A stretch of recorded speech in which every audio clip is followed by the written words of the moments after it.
Hi friends, ಎಲ್ಲರಿಗೂ ಬೆಳಗಿನ ವಂದನೆಗಳು.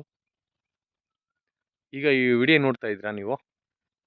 ಇದು 14 ಎಕರೆ ಫ್ಲ್ಯಾಟು. ತುಂಬ ಚೆನ್ನಾಗಿದೆ. ತಾರ್ ರೋಡಿಂದ ನಿಮಗೆ 300 ಮೀಟ್ರ್ ಒಳಗಡೆ ಅಷ್ಟೇ.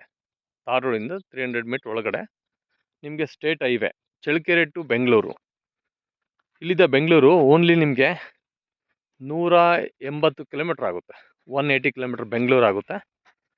ನಿಮಗೆ ಹೈವೇ 5 ಕಿಲೋಮೀಟ್ರ್ ಅಷ್ಟೇ. Highway 5 kilometre.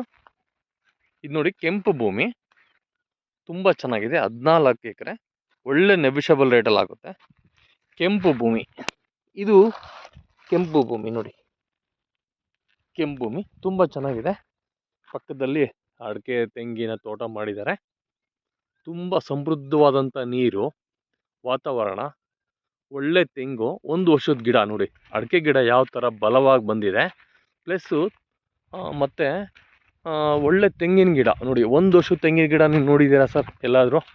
ನೋಡಿ ಎಷ್ಟು ಚೆನ್ನಾಗಿ ಫಲವತ್ತಾಗಿ ಬಂದಿದೆ. ಯಾಕಂದ್ರೆ ಮಣ್ಣಿನ ಗುಣಮಟ್ಟ, ನೀರು, ವಾತಾವರಣ, ನಾವು ಮಾಡೋವಂಥ ಒಂದು ಕಾಯಕ ಚೆನ್ನಾಗಿರುತ್ತೆ. ಇಷ್ಟು ಚೆನ್ನಾಗಿದೆ ನೋಡಿ ತೆಂಗು. ಇದೇ ಥರ 14 ಎಕರೆ ಫ್ಲ್ಯಾಟಲ್ಲಿ ಒಳ್ಳೆ ಪ್ಲಾಂಟೇಶನ್ ಮಾಡೋದ್ರಿಂದ ಎಷ್ಟು ಜನಕ್ಕೆ ನಾವು ಅನ್ನ ಹಾಕ್ಬೋದು ಈ ಭೂಮಿಯಲ್ಲಿ ನಾವು ಬೆಳೆದ್ರೆ. ಇವತ್ತು ಅಡಿಕೆ ರೇಟ್ ತುಂಬ ಬೆಲೆ ಏರುತ್ತಾ ಹೋಗುತ್ತೆ ಬರೋ ದಿನಗಳಲ್ಲಿ. ಹಂಗಾಗಿ ಒಂದು ಅಡಿಕೆ ತೆಂಗು ಈ ಥರ ಮಾಡೋ ಅಂಥವ್ರಿಗೆ ಇಂಥ ಒಂದು ಜಮೀನನ್ನ ಪರ್ಚೇಸ್ ಮಾಡಿ ಒಳ್ಳೆ ನೆಬಿಷಬಲ್ ರೇಟಲ್ಲಿ ಆಗುತ್ತೆ. ಒಳ್ಳೆ ರೇಟ್ ಅಂದರೆ ಒಳ್ಳೆ ರೇಟು. ನೀವು ಮನಸ್ಸಲ್ಲಿ ಏನು ಟಾರ್ಗೆಟ್ ಇಟ್ಕೊತೀರ ಆ ರೇಟಲ್ಲಿ ಆಗುತ್ತೆ.